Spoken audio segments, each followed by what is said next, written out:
Hi, it's Lisa again. Today I was driving back from visiting my daughter at college. It's good when kids go to college close enough that you can drive and see them once in a while. And as I was getting closer to my house, some car was going so quickly behind me, tailgating me, that I did what I normally do is I pulled over and let the person pass me. And I was just thinking about how we're always in a rush. Today it was that person in the car, but sometimes it's me, sometimes it's you, that we're rushing and rushing, and where are we going? Sometimes, especially with tailgaters, I wish we could just stop short. We had a bumper car, and the car would not do damage to us and nor to them, and I'd like to just get out and say, where are you going to that you're in such a rush? But I find that we're often so rushing to the next thing, that we're often not present to the present thing that we're doing right now. And again, I do this as well. And I have a friend that does a lot of work in mindfulness.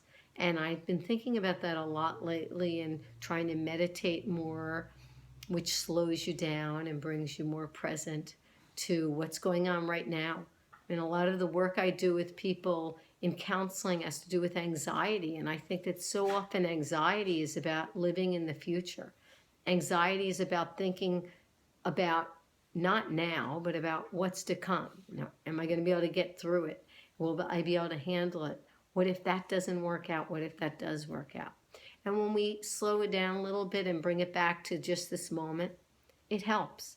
My mom, years ago, she died like 22 years ago, but I remember at times when I'd be worried financially or different things, and she'd say, right now, are you okay? And I'd say, yeah, right this minute, but no, she'd say, but just think about this moment.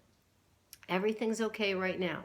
Not that you shouldn't plan and prepare, but sometimes when we get overwhelmed, it's because we're not in the moment. So I think it's a good time. It's a good time to slow things down a little bit. We're rushing, we're pushing our kids to the next thing, and we're pushing ourselves to the next thing. We're constantly planning, looking ahead in the calendar, and when that happens, and when that happens, that we often miss so much of the todays. Like there's so many great things going on in our lives now. And things maybe that aren't that great either. But sometimes we miss the simple things. And again, as a grief counselor, I'm always struck at when I sit with people who are sharing about what they miss about their loved one. It's often not the amazing trip around the world. It's the sitting together and laughing during a show. It's going to the candy store. It's hearing them laugh. It's just hearing their voice. It's going for a walk with the dog with the person, or maybe they miss their dog, and the little things in life. And I think that we get so caught up in planning and future and things that we miss those little things.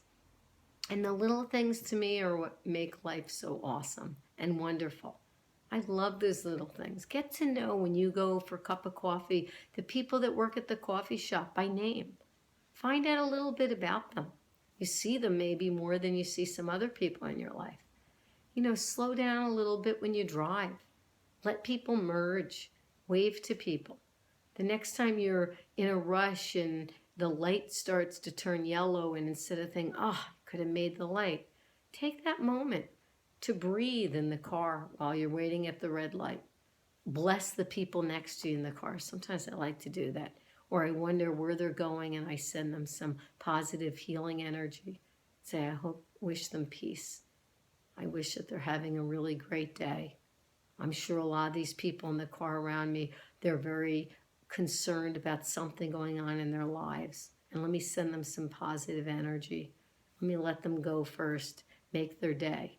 It's those little things in life that make our days so rich, I really do believe. The way you talk to a teacher, thank a teacher, a coworker, an employee, a neighbor. Let them know that you really, really appreciate that they took your garbage can in.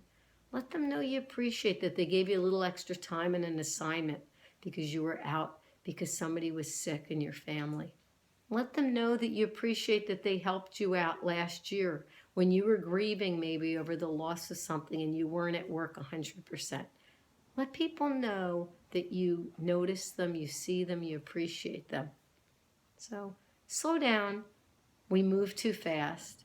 We want to make the morning last, Simon and Garfunkel sang in their song.